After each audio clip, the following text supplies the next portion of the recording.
Good afternoon, everyone. I'm Josh Keane. It's a pleasure being here. Thank you, BizFed. I really appreciate the opportunity.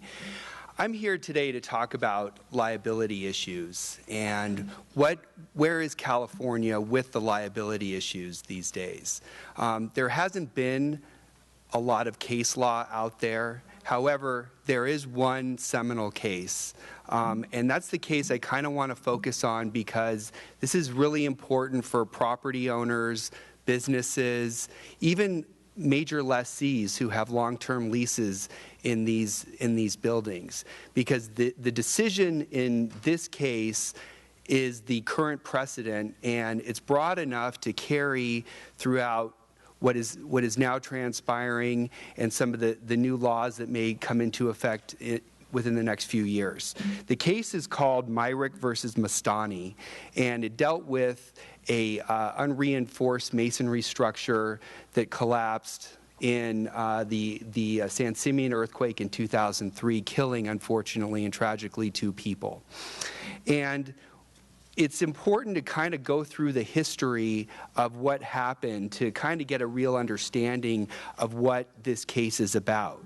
And in a lot of respects, what the case is about is statutory compliance. A lot of people believe that if you receive a notice and there's a time element to the notice, such as retrofitting, which was the issue in this case, that they had that time to comply. And it's true, you had that time to comply with the notice. But what was your obligation to your tenants and to others within the building? And the court took a different position. Basically, what the court said was, you owe a duty to those people, and if you're on notice of a duty that there needs to be repairs, such in this case as retrofitting, then you need to undertake them, and you need to undertake them in a reasonable manner.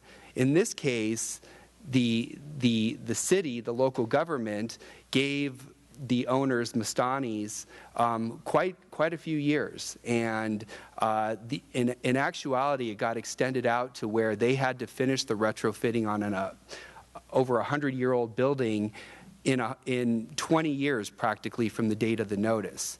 Now, which was last year. It would have lapsed last year. The earthquake happened in 2003, and that's when the fatalities took place. So that's what the focus on the case was. So basically, between 2003 to 2018, they had this opportunity to repair. They had the opportunity in the 90s to do this, and the local government code section 8875.2 provides that the local communities can set the standards for what needs to be done. And in Paso Robles, they did, and they sent out a notice in 1989 to the Mastanis that, hey, look, this reinforced building had to be taken care of, and had to be taken care of pretty quickly. And that's kind of where we begin our analysis here. And I only have a little bit of time, so I'm going to kind of rush through this.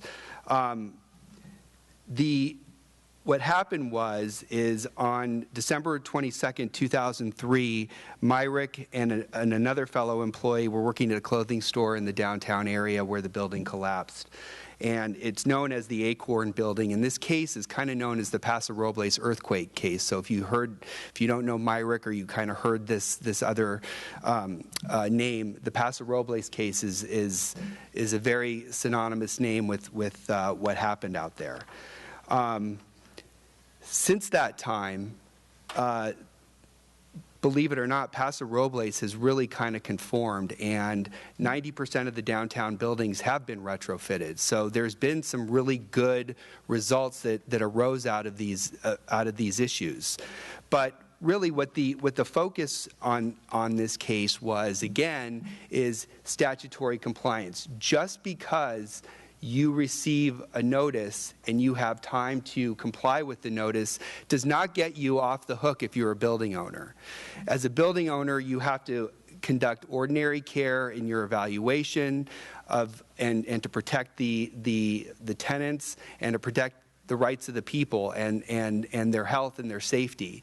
That's the goal of what the court said, and it's the focus, not so much what the notice is. The notice is great for the building owner, and the building owner has to comply. But the overriding issue is not property, it's public safety, and that's what the court really focused on in this case.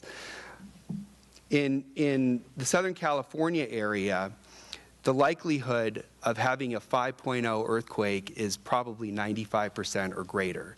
So we're destined to have it. Evan spoke about it. It's a very, very likely thing. And are we on notice as business owners, property owners, lessees on the, just because there's a high probability of an earthquake? That's a question for the court. The court really did evaluate a lot of factors here.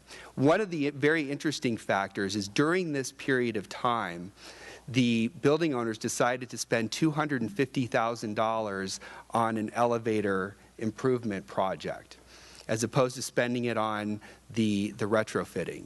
Now, maybe they had to do that. Maybe they couldn't get customers into the certain floors.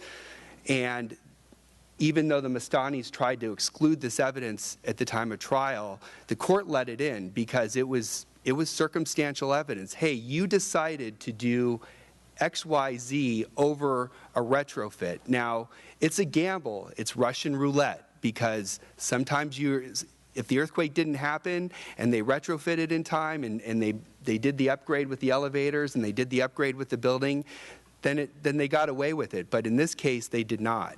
And those are factors that a court will consider. So if you have if you're a building owner or you're a tenant, you know, these are certain things that you have to figure out. Hey, if I have the money to upgrade, where do I need to upgrade, especially if I'm on notice that I need to retrofit my building? So these are very, very important factors to consider when you're doing this. Also, if you're an owner, where do we take this precedent with us? Well, it depends what kind of property you have. But if you are a property owner that rents out, you are going to do tenant improvements, you are going to do generalized inspections, and during that process, you're more than likely going to come across issues that may need to be addressed. It's also the time to retain possible experts to review these kind of issues to determine whether you need to upgrade your building to take care of certain factors. And it's an important quality. So, number two is it's also important to decide how you're going to allocate your money. Are you going to allocate it towards retrofitting, or are you going to allocate it towards improvements? The question is nowadays is, because we know about earthquakes, are we on notice to immediately start investigating whether we need to do retrofitting before we actually have to receive a notice and actually undertake this obligation? That's a question of fact. These courts are very fact-driven. The analysis is very fact-driven, and how a court will decide these cases in the future is going to be a determinant of the facts of the case. What did you do? What did you know? So if you guys have any questions, I know I'm just about out of time. I'm happy to answer them. I will be here for a little while. Unfortunately, I do have a meeting that I have to run off to, but my email address is on the paper that you guys all have, and you're welcome to call me. I'm happy to address these issues with you. I appreciate the time, and good luck with everything. Thank you.